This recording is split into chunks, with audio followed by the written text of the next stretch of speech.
Cowboys typically don't participate much in the annual free agency frenzy that has become so popular that it's now yet another televised event on NFL Network. For the most part, the Cowboys wait until the market settles down to start shopping and are almost exclusively hunting in the bargain bins. Over the last 5 seasons, the Cowboys spent $8.1 million in guaranteed money to outside signings. That's 27th in the NFL over that time. In that same 5-year span, on average, at least 4 of the top 10 spenders in free agency make the playoffs. The Cowboys may not be one of the biggest spenders in free agency but have still won the NFC East in 3 of the last 5 seasons. This offseason, the Cowboys find themselves among the top 10 teams with money to burn while also being one of the youngest rosters in the NFL. With about $48 million in cap room, the Cowboys can do whatever they please in free agency, but it's important to have a plan. What's the best plan of action for a successful free agency period? In part 1 of this 3-part series, we'll look at the extension for their best defensive player, and what to do at 3 other big areas of concern: slot receiver, safety, and defensive tackle. Do extend DeMarcus Lawrence as soon as possible. There was premature forecasting last week that the Cowboys would franchise tag DeMarcus Lawrence, who is coming off another double-digit sack season. The tag could be in play should the 2 teams not be able to agree to terms prior to the start of free agency in March. Lawrence was more than happy to sign the tag last year and play 2018 on a prove-it deal, but prove it he did. Jerry Jones has been very forthcoming with his plans to pay the very deserving pass rusher what he is due. Lawrence has also been blunt that he will not sign another tag in 2019. So, the sooner this deal is done, the better for both parties, because Lawrence isn't just a premier pass rusher but he's become a leader in the locker room. Because of his flair for honesty in his interviews and high demands placed on his teammates, Lawrence is the exact guy a young Dallas defense needs.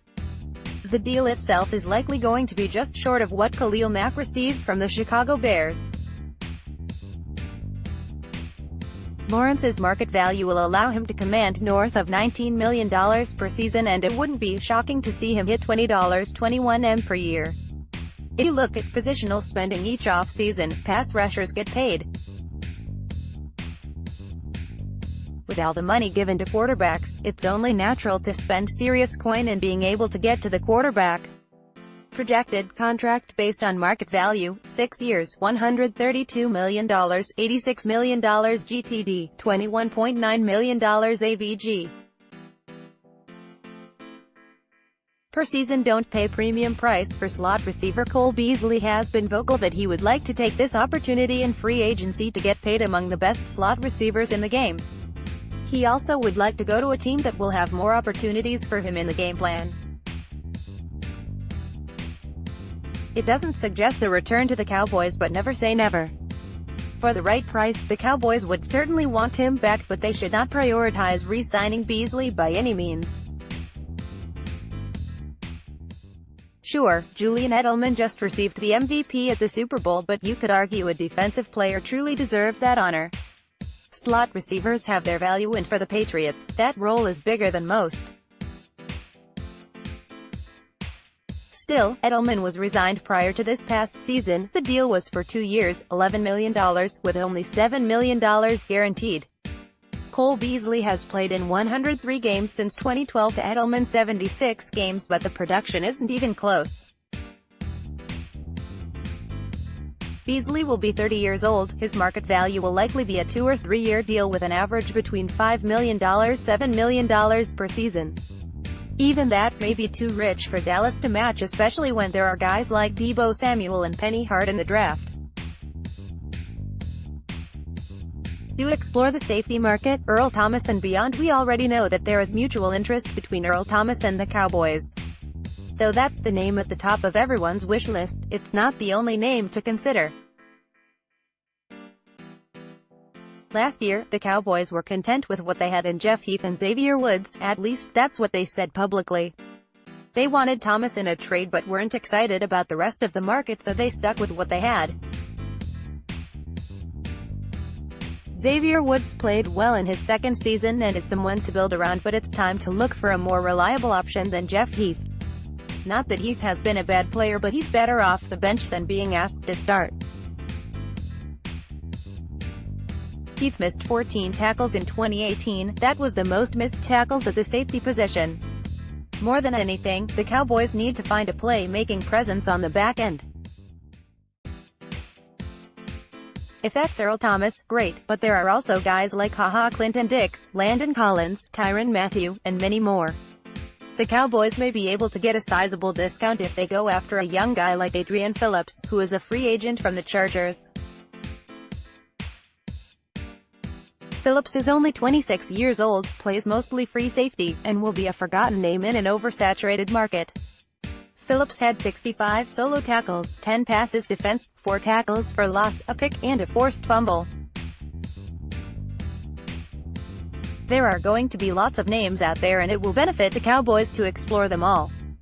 Don't shop free agency for high-priced defensive tackles, whether it's Grady Jarrett, Ndamukong Suh, or a possible soon-to-be cap casualty Gerald McCoy. The Cowboys need to avoid big spending at defensive tackle.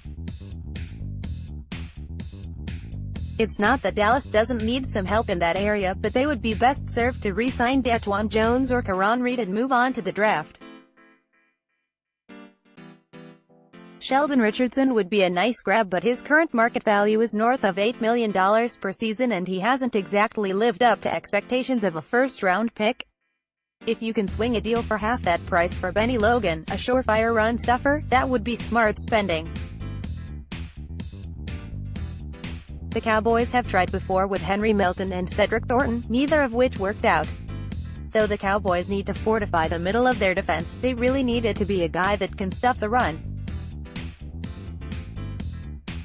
There is a tendency by this team under the influence of Rod Marinelli to not value one-tech run-stuffing tackles. The Cowboys have guys that can play the three-tech pass rushing under tackle, but they lost in the playoffs because they had no beef in the middle. If the Cowboys are shopping the defensive tackle market, they need to look for low-risk deals because almost every guy at the top of the market is nearing or over 30 years old. Dallas has the benefit of waiting until the draft with a decent class of mid-round defensive tackles projected to be there for the taking. In our next part of the series, we'll dive into the offense, looking at who to extend, and where to shop for underrated value. Should Dak Prescott be extended? What about Amari Cooper or Ezekiel Elliott? There are still plenty of areas that the Cowboys have to explore, with many more do's and don'ts.